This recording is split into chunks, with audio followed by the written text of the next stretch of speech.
Hey guys, my name is Batle Dlamini and you're welcome. Welcome to my channel.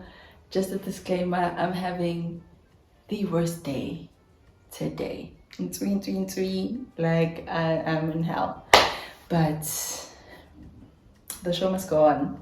The show must go on. So thank you guys so much for watching, and I haven't done a sit down episode in such a long time, and I thought let me get myself together, shoot a sit down episode because it's been vlogs for a very long time. So let me do a Q&A, which I've never done on my channel before, and just to give you guys an opportunity to ask me questions and give you guys an in on my life.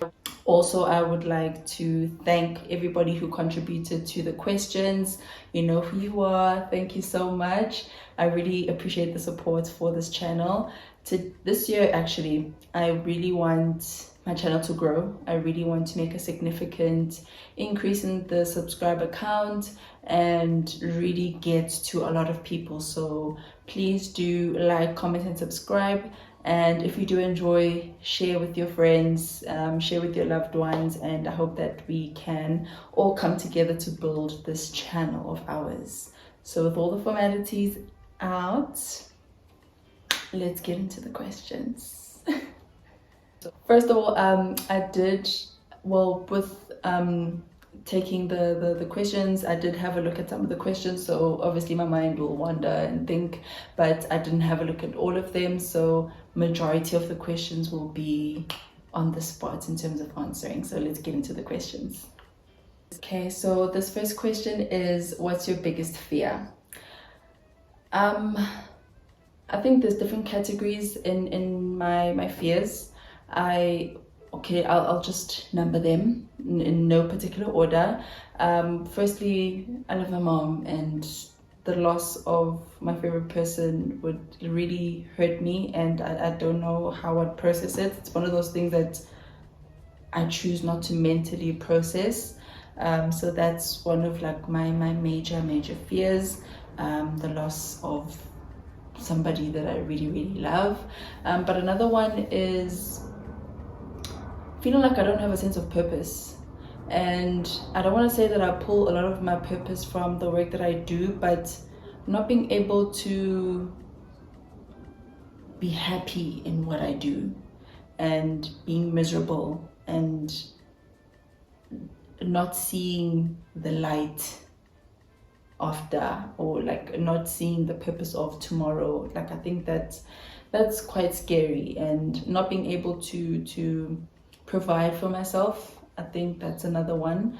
I take pride in being able to do things for myself in terms of keeping myself alive and not being dependent on another person to be alive.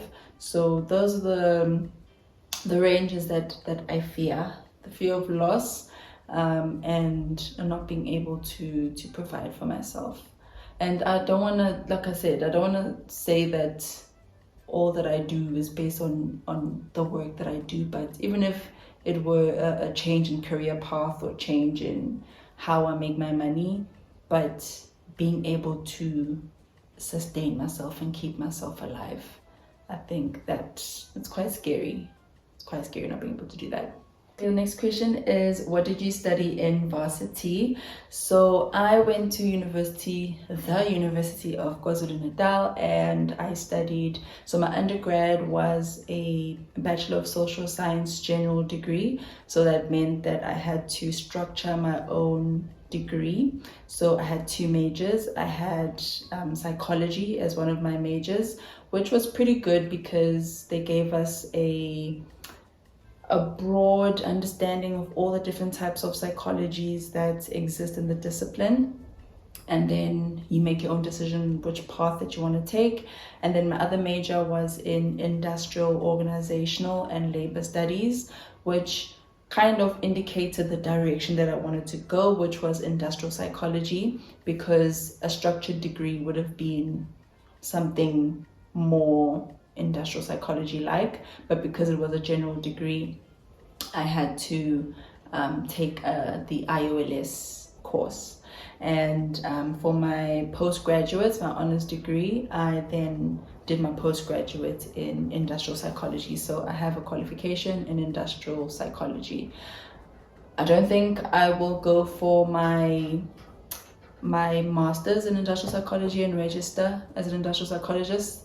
I've kind of taken another direction, but lives, so we can't confirm anything. But for now, I did study at UKZN, and it was a postgraduate in industrial psychology. Okay, the next question is, where are you working? But honestly, I have nothing to say except that I love your content. Thank you so much. Thank you. I really appreciate that. Where am I working? I don't like disclosing where I work. I'm more comfortable with sharing what I do for work, but it is out there. If you're really determined to find out where I work, you'll definitely find out where I work. So in the more appropriate platforms for that type of content or information, you'll find it. But in my socials, I think the reason why is because if anything were to happen to me on a personal level, I would hate for my employer to be dragged into that conversation, even if it's them, in the wrong, or I'm in the wrong. I wouldn't want either party to be dragged into that process, but more especially because I'm the one on social media. I don't want to put out my employer on my personal platforms, but my professional ones, if you're really keen on finding out, you can definitely figure that one out. What's your life look like at 35? At 35, okay. So I'm 28. At 35, I would like to have kids, even though right now it's not a thought. I'd love to have kids. But my goal or my ambitions for myself or dream is to just have two. But I'd like to have kids and, a partner in my life. I don't know if it would be marriage or just a partner, but I'd really like to have a partner that I can build a life with. Career-wise, I want to be a boss. Okay, I want to be boss, head of what. At least, okay, let me not be dramatic. I at least want to be managing a team at the age of 35. I think even though I'm not dreaming of being a head of department or a lead or whatever, but to manage a team, I think I would have gained enough experience in my career to be able to have that management capability in my skill set.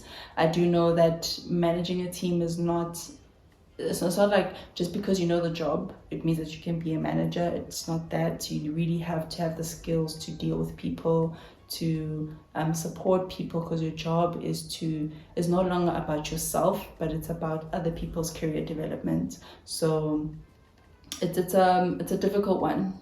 It's something that I always question, like, just because you know the job doesn't mean you can be a manager, because then you're not managing the tasks only, but you're managing people, and you're now responsible for the development, personal and professional development of people. So I'd like to see myself there, and other things in my life, like maybe a home, I don't know, but 35, it's quite a bit of time, but I think I want to be a bit more settled, more secure in my settledness, if that makes sense. That, okay, this is the path that I'm going in. I'd hate to be unsure of where my life is going, but we pray that God speaks and works over that sphere. So the next one is, who is uSibahle and what are her biggest interests? So how would I describe myself? I'm very shy. I have terrible social skills when it comes to big groups. I'm really not good at being a socialite. If I'm being bubbly and I'm you must know that 20% that is in the blood is not 100% me. So I'm very shy. I don't do well with large crowds. What else? I like being by myself. I really do. I like my time. I like my personal time, and I stay in my head quite a lot. I don't know if it's growing up alone or and not having a lot of people to talk to, but it's like a joke that I have, or like I mentioned to my mom, that when she says that she misses me, and I'm like, what do you miss? Because all we do is just like sit in silence and watch TV, or you're in your room listening to the radio and I'm watching TV. But that's like, there's no requirement for me to add into the space. Like, I'm fine with silence. I do like going out also, like it's a balance. It's a balance. I do like going out. I like looking good. I like weaves. I like hair. I like putting myself together. I'm quite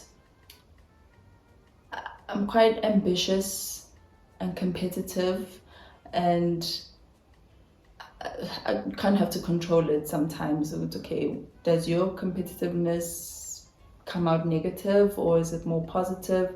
But I think I'm quite competitive in nature. I want to do better, and being exposed to other people and other experiences pushes me to say, okay, you need to do better now. Let's work on this. Let's work on this. Let's push this. Oh, so and so is doing this. Let's do this. I'm that type of person. I think I'm pretty good with money, even though I can be a spender, but I think I'm quite responsible with money. Like I'm good with managing money.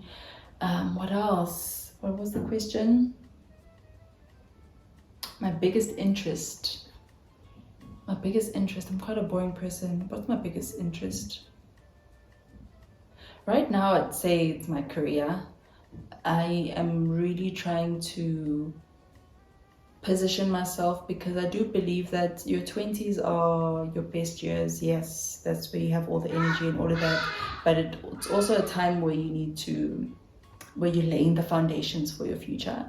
And right now, my interest is in getting as much information in, making as many connections as I can, to make it a bit easier to navigate in the future. So I think that's my response to this question. The next one is, how old are you? Because you look young, but you're already an inspiration to me. You probably are to many more. Thank you. That's so sweet. Thank you. So I'm 28. As I said, I'm 28. I don't know. I think I do have a fear of growing old. I think I do. I'm the type of person where even like a 3-year-old at home will call me by my name. And do not call me auntie. I am not your auntie. Okay, I'm not your auntie. So I think I have a fear of growing old, but I am 28. So next one, when did your change management journey start, and how was it in the first few months?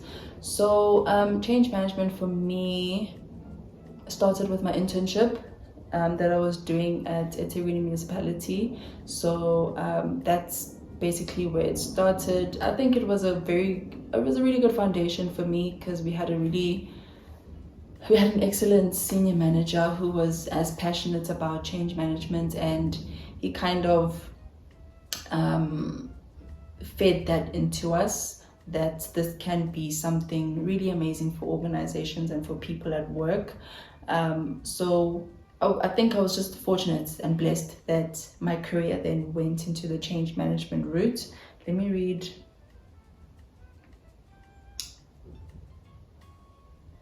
Yeah, so the start of it was quite great. The foundation was really good.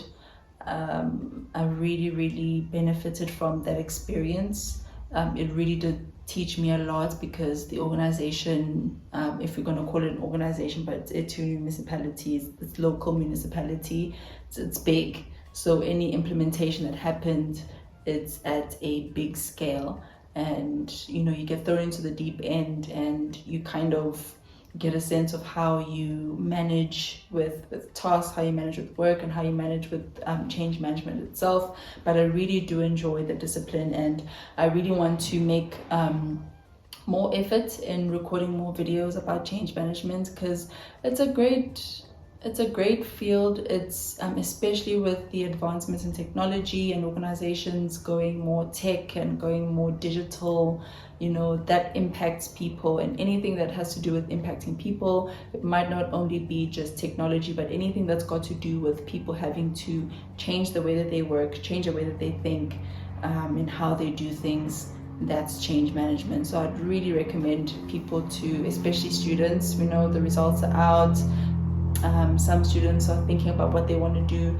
It's a nice career path to take, especially because you don't have to be, it's not like you have to study finance to work in a financial institution, or you have to be in you have to study mining to be in a mining institution. You can have a wide spectrum of experience, and your job is to understand human behavior and how you can support that in any industry. So you have like the flexibility of freedom to be in any industry that you want. So I definitely advocate for change management, and that's how it started for me. This one says, are you happy right now? From this morning, no. Today, I'm not happy. I'm not happy, and I know I'm smiling, but guys, one day maybe I'll share what was happening today, and it's got nothing to do with the man. And yeah, but in general, I'm happy. I'm healthy. I've got love and support, and I think I'm also doing a lot of introspection. And I think this is part of growing up, to understand that it's not other people's responsibilities to make you happy. It comes from within. So yes, I am happy, but today we need to sort out this issue that's happening today. And go happy. The next one is, did you always know about change management? I didn't. Actually, I'm lying. Okay, I'm not lying. So when we were in high school, I don't know if it was in grade 11 or matric, but there was this program that the school ran where people from different industries and career paths come to us and talk to us. I think it was matric, but I'm not sure. Maybe someone from high school can comment there, but they did come through. And the lady that I do remember was from the SAPS. She worked for SAPS. And I even remember what she was wearing, because that's why I think this industrial psychology thing and change management thing has been, you know, destined. She came to us and gave us a presentation about industrial psychology, but I didn't process it. I didn't process it, but I do remember the day. But change management in itself only came about once I started studying towards the industrial psychology degree, because it's a component of organizational development. So how I understand it is that you have organizational development, and there's all these other things underneath that contribute to the efficiency and effectiveness of the organization, and part of that is change management. So it came within the studies, but it wasn't like a standalone, like, hey, I want to do change management. But it showed up within the courses that, oh, okay, there's these different methodologies that you can apply to manage changes in the organization. So that's how it all came about. Essay favorite YouTubers. I watch YouTube a lot, guys. Like, I really watch a lot of YouTube. I think in the whole week I watch a good what was load shedding, what am I saying? But I watch a lot of YouTube. Every day is YouTube. When I wake up, I turn on YouTube. I just watch vlogs, people's channels. That's what I watch. My favorite YouTubers, I do like Kayams. I think she gives that aesthetic, very aspirational type of content. Like, oh, this is so nice, so clean. like very nice. I also like Naledi Malela and her sister. I think in terms of personalities, I align more with Katlego, but I think their content is really great. Who else do I watch? I've been watching a lot of Elias Face. Like I like people's content. Like it's nice, it's interesting. I like what's the lady? Inkita. I think she also makes really nice, chilled content. So it's mostly vlog type and more lifestyle content type of channels. And also, you know, you get your gossip channels, Owami and Sims. So those are the ones that I watch. So I'm into YouTube. So the next one, who do you draw your inspiration from? So it's a lot of people, and I'm not the motivational speaker type of person. You know, you get people who are really motivated by those kind of things. I'm motivated by people who are just around me and are doing things that help me broaden my thinking and broaden my view in life.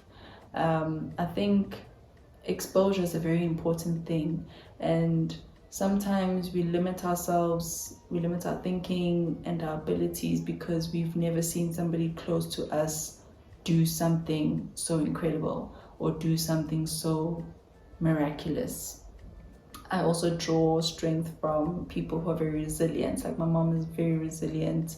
I think she doesn't give up. She doesn't give up. So I take from that. I take from my family members who are pushing, you know. And I think I can't say specifically who, one person, but I just draw from people who can say like, oh, okay, no, I can actually, like, I'll make a simple example, like, oh, I can actually leave my hometown and go to another city that I've never been to and make it work. And that sometimes you need somebody within your space, within your world, within your environment, who can show you that how I could do it. Not because you're looking down, but Span Bunny can do it, I can do it. No, it's literally that this thing is attainable and I can do it. So that's that's where I draw my inspiration. So the next one is, what are your pet peeves? Oh, guys, where do I start? I don't think I have OCD, but I like to be in a clean space. So firstly, I don't like things not being where they don't belong. Or what am I saying? I don't like things being where they don't belong. So why are your shoes in the lounge? I know I might sound ridiculous to some people, but like, why are your shoes in the lounge? Why? What is your makeup and your lipstick and your nail polish doing in the kitchen? Why? I can't. And another thing is that I don't like sharing bottles with people. So if people have noticed that if they ask me to share, like, can I have a sip of your water? You can have the water. I'll never say it, which is bad on my side also, because I don't, you know, express my boundaries and say, hey, I don't want to share a straw with you, don't drink from my straw. But if people do notice around me, I will not drink from that bottle and I will not drink from that straw. So it's like, don't be too comfortable with like people hygiene, man. Like don't share. That's my pet peeve. Like just things not being where they belong. Because I think it's also at home. My mom also kept quite a tidy space. So for me, it just doesn't register when you have things that don't belong in that space. I don't know. But yeah, please don't ask to drink from my bottle. Favorite sport to play and watch. I like soccer. I did play soccer in high school. I don't think I was great, but you know, we were the first girls team to introduce soccer to the school, so we got into the first team. I mean, of course, we're the founders. So it is soccer, and I do enjoy soccer. I think the World Cup final was one of the best finals that aired in the history of World Cup finals. I do enjoy watching soccer. I just don't watch it because I don't know, if somebody were to turn it on, I'd watch it. I'd definitely watch it. But I enjoy soccer. It was the best. Like, I'm the type of person where I'm loud and rowdy when I watch soccer. I'm like the reactor, like, oh, no! I'm very loud. So yeah, that's I enjoy soccer a lot. There's no other sport that I could say catches my interest other than soccer. So I need to get back to watching soccer, maybe.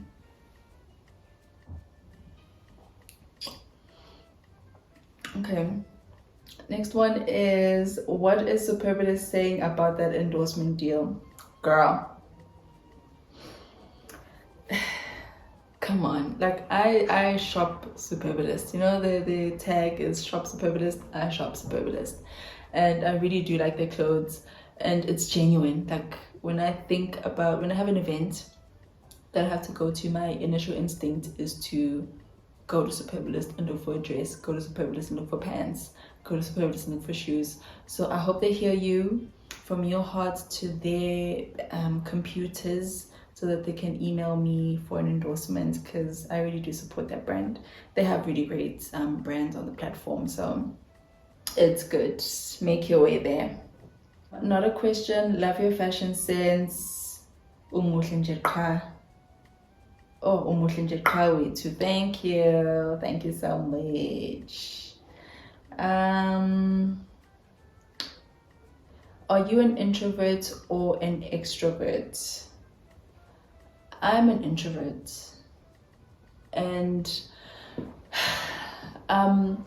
my previous manager, who's now my friend, Heineke, she, you know, used to like pep talk me like all the time, like, you know, you need to get out of your shell. And you know, she'd also say that she was an introvert. But I think the movement in my career, I've noticed, and I've taken in what she said, is that, and I'm putting this in the work context, that nobody knows you in the new job.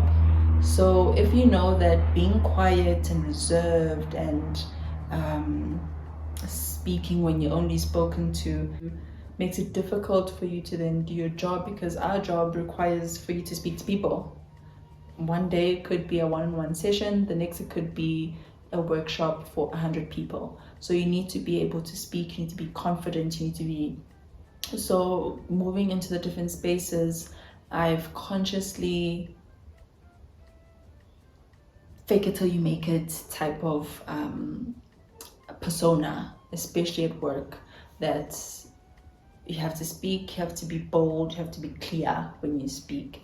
And I appreciate the changes in my career path, to be able to redefine myself. Because a person who knew me, somebody was walking past, so a person who knew me, I'd say 3 years ago, would say that she's very timid, she's very nervous, she can't speak, she stutters. But I've made a conscious decision to make those changes. But I am an introvert. I'm not a for the people, boisterous, out there, look at me type of personality. I'm very closed in, and especially when it's large crowds. Like, the bigger the crowd, the quieter and quieter and quieter I get. So I think I am an introvert. What are your favorite values in friends? You know, to be honest, man, I'm not great with relationships. I'm really not great with relationships, especially maintaining relationships, and I know I can really do better in being a better friend, especially with communicating, being there, being present. But I think, yeah. Hey, sorry guys, I was attending to a call regarding this bad day that I'm having, but we're back. We're back. What was I? Yeah, I think I was covering the questions about friendships. I think it would be communication, making time for people, but also understanding that our lives have changed, our lives are different, and we just need to be graceful in how we expect certain people to contribute to our lives. But definitely on my side, I can do a lot of work in terms of maintaining the friendships that I have and working on them to sustain them. But yeah, communication, being there for a person, and also not being entitled to people's time, people's energy, people's resources, and understanding that just because a person couldn't show up for you now doesn't mean that they will never do it for you. So it's just I don't want to say maturity thing, but it's something that you learn in terms of dealing with people, that people have their own lives that they are working on, that they need to maintain. It's not always about you. It's not always a you did this because you don't like me, or you did this because of this towards me. It's not always that. People have their own lives, and I think we just must learn to be less entitled to the presence, time, resources of other people. So the next one is, any luck on finding Mr. Right? Ngagcina uhamba Cape Town. eBishi ngamtholanga. Yes, singahamba ngamtholanga eBishi. Cape Town was not a fruitful adventure or experience for me. I haven't found Mr. Right. My dating life has been a mother, has been a mess. Partly me to blame, but also partly the people that approach me are to blame. So we are both to blame, but I haven't found Mr. Right, and I'm still hopeful. As much as I know the dating scene is a mess, like it's a mess, let's be honest with ourselves, it's a mess, and we all have our own expectations of people, and sometimes they might not meet those expectations, but I'm still quite hopeful that I will find somebody who that will make sense. I never want to force anything. Like I really never want to force anything, and if it's not now, it's going to be later. So right now I'm single as a dollar bill, my sister. Do you have a type, boyfriend wise? If yes, what's your type? So my type has changed over the years. Before, I used to be quite a physical, aesthetic person, like this is what you need to look like. But what I look for now in a partner, in a spouse, please be taller than me. Like I'm 1.69 centimeters tall. So if you can be taller than that height or taller, that would be great. That would really be great. But I also want somebody who is responsible, one with themselves, responsible with money. There's nothing worse than being in a relationship with somebody who's terrible with money. What is it? Have a good job, be active, have work, have purpose. Don't be mean, like a mean-hearted human being. Be kind, be adventurous, be gentle. Also, like people are just like hard, just not, no, like be gentle, be responsible, love your family, like just be a responsible man. Just be a responsible man who's honest, because you know what, as much as heartbreak is when somebody says that they don't want to be with you, but I'd rather be with somebody who will tell me that, listen, I don't want to be with you anymore, and I want to be with so and so, or I just want to leave this relationship. I'd rather cry because somebody told me that they're leaving and I didn't want that, than be in a miserable relationship just because I'm in a relationship. Like, I'd really rather be alone. So that's my type. I really don't care, but like, I used to be so obsessed with light-skinned guys, and oh my god, that really doesn't matter. It will not pay the bills. So I don't care. It can be dark bone, yellow bone, even body shape. As long as you're tall, just be tall. But take care of yourself now. Take care of yourself. That's my type. Hope it makes sense. All over the show, but I hope it makes sense. Ooh, the next one, your celebrity crush. If anybody knows me, they know that Sanal Musician will be my husband. That's my husband. I love Sanal Musician. I think his music, he's talented. Well, you don't know people, but he looks like such a decent human being. And he's tall. So if anybody knows Sanal Musician, please let him know that Uspatle uyamthanda, and you know, we can make this thing work. We can make it work. We can make it work. Next one is any tattoos? If not, would you ever get any? I don't have any tattoos. I remember wanting to prank my mom and getting there was a tattoo parlor in Morningside, that I was like, okay, I'll get a fake one and see what her reaction will be, because I think I'd done my belly ring and she was fine with it. She's like she's not a cool mom. She's a cool mom, but you know, with rules. So she came with me to do my belly ring. The second time I did it. The first time I went with my sister, the second time I went with her. So with the tattoo, I just never got to do it.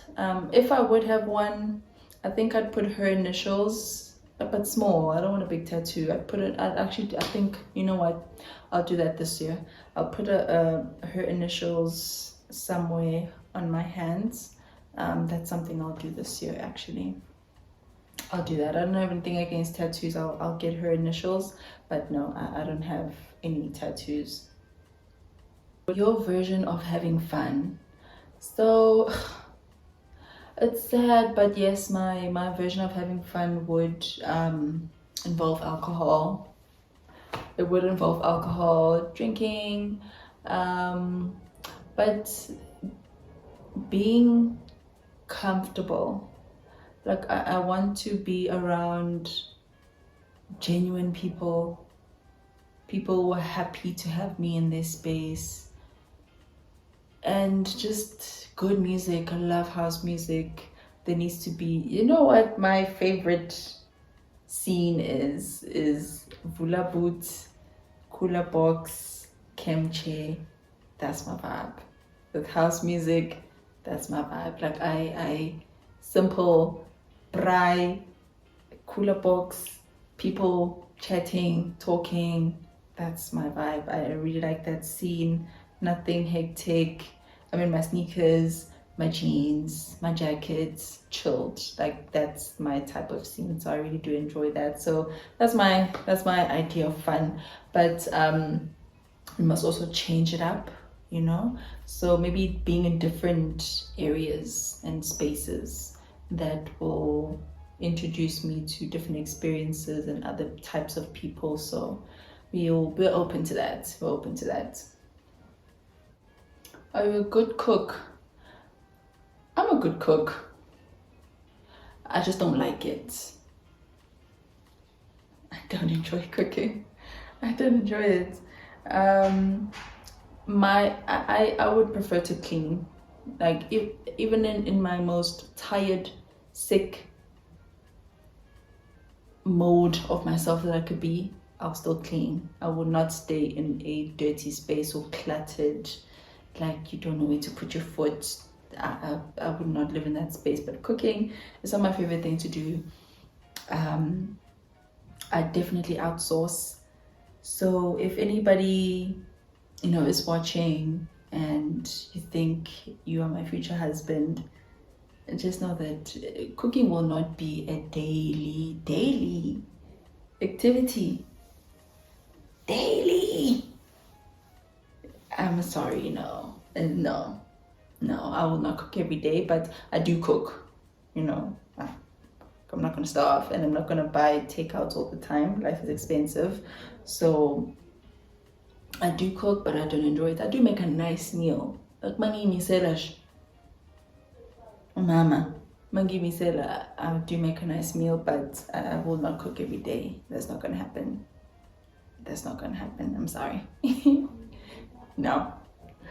Ever broke someone's heart or had yours broken? I don't know if I've broken somebody's heart. I've had disappointments where I was really hurt. Like, you didn't have to do that, man. You didn't have to do that. You could have said something, But I don't know if I've broken anybody's heart, but I think what I'd say is, don't stay in a situation. I wouldn't encourage anybody to stay in a situation that they want to be in because they feel like they'd hurt someone's feelings. As much as I wouldn't advise anybody to stay with me just because they're afraid of hurting my feelings. Again, back to the same point, I'd rather cry that you made a decision for yourself that you want to leave and deal with that heartbreak than be in a situation that's just not conducive to a healthy relationship. So I don't know. Nobody's come forth and said that I've broken their heart, but I think do